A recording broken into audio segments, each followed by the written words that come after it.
Après une infidélité, il y a celles qui partent et il y a celles qui restent. Sache que je te jugerai jamais, car j'ai été celle qui est partie et je suis celle qui est restée. Oui, il t'a trompé.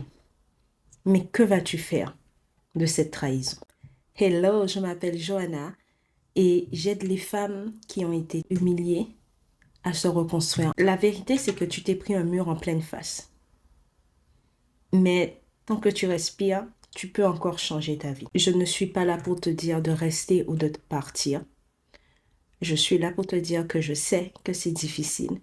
J'ai déjà marché dans ce chemin. Et dans cette vidéo, je vais te donner 7 clés simples que tu pourras appliquer dès aujourd'hui. Prends ta boisson préférée, ton bloc-notes. Je vais te donner ton plan pour glow up. La première clé est laisse tomber le pourquoi. Ce que je te dis actuellement te déchire le cœur et je suis désolée.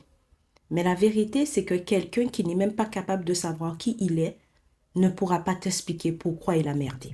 Aucune justification n'effacera ta douleur.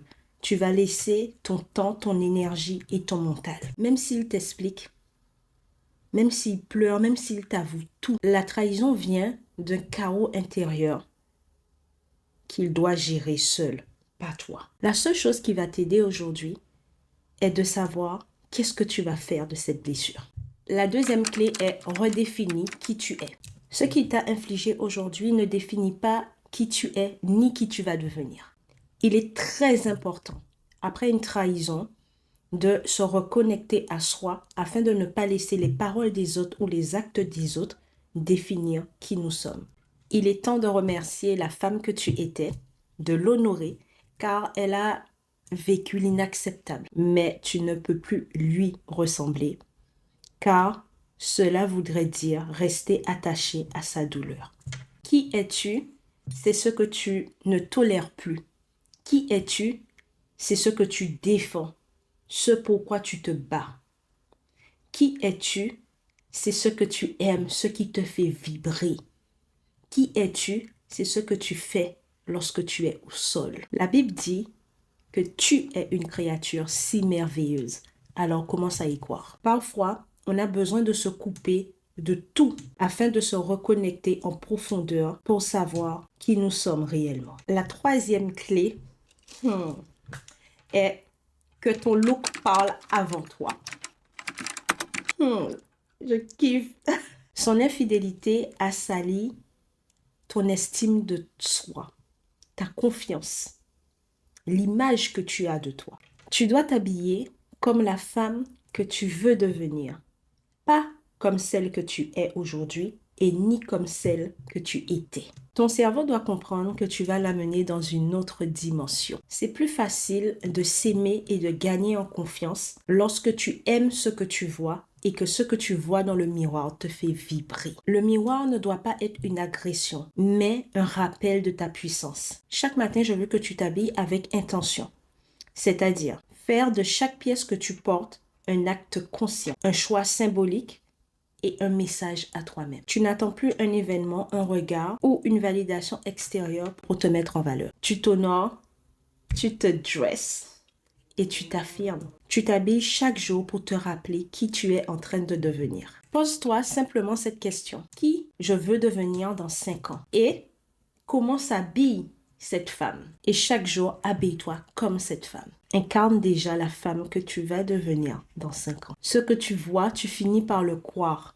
Ce que tu crois, tu finis par l'incarner. La quatrième clé est redéfinis ton histoire à coups de squat. Tu as besoin de courage, de force, de détermination, d'évacuer et quoi de mieux que le sport. Le sport est une urgence émotionnelle.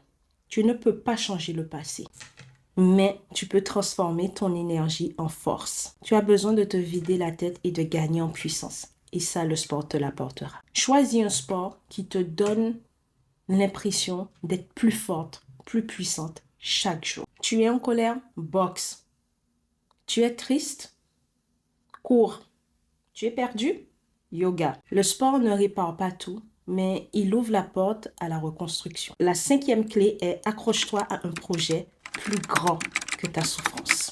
Pour glow up, tu dois arrêter de faire de ce chapitre de ta vie ton chapitre principal. Si tu veux arrêter de tourner en boucle, de te comparer, de perdre ton temps, de t'épuiser, alors trouve un projet qui te passionne, qui t'obsède, pour lequel tu peux travailler jour et nuit sans jamais voir le temps passer. Ce projet qui a tant d'importance pour toi que tu en rêves la nuit. Et fais-moi confiance. Tu ne te définiras plus à travers ce que tu as vécu, mais tu le feras à travers ce que tu es en train de bâtir. Nous, on ne se venge pas, on bâtit. Écris un livre. Crée ton entreprise. Crée ta chaîne YouTube. Crée cet événement. Crée cette association. Passe ce diplôme. Et woman, fais ce truc-là qui est en toi depuis des années que tu n'oses pas faire. Et si jamais aujourd'hui tu n'as rien qui te tient à cœur, tu n'as rien qui te fait vibrer, crée-le, invente-le. Tu n'as pas besoin que ça soit parfait. Tu as juste besoin de commencer. Et faire un pas de foi chaque jour pour arriver vers ta destinée. Parce que un cœur qui est en mission est un cœur qui guérit. La 6e clé est fais-toi accompagner. N'affronte pas ce tsunami seul. La vérité, c'est que après ce type d'épreuve, on néglige trop souvent la santé mentale. T'inquiète pas, moi aussi je fais partie des femmes fortes, les femmes guerrières. Mais sache que même les plus fortes, parfois elles ont besoin d'aide. Et il n'y a aucun mal à ça. Au contraire, c'est puissant d'être capable de se dire « j'ai besoin d'aide pour me relever ». En vérité, c'est une preuve d'amour envers toi-même. Ne crois pas que le temps effacera ta blessure. Au contraire, ce que tu refuses d'affronter aujourd'hui se représentera à toi. Parce que ce que tu ne soignes pas, tu l'attires. Ce que tu ne guéris pas te gouverne. Ce que tu ignores se répète et ce que tu affrontes te libère. Je veux que tu enregistres cette phrase. La vraie faiblesse, c'est de souffrir en silence par fierté. La 7e clé est reconnecte-toi à la source. Dieu est le plus grand des cardiologues. Psaume 147, 3. Il guérit ceux qui ont le cœur brisé et il sauve ceux qui ont l'esprit abattu. Tu as tout essayé, mais rien ne marche. Ta souffrance est toujours présente.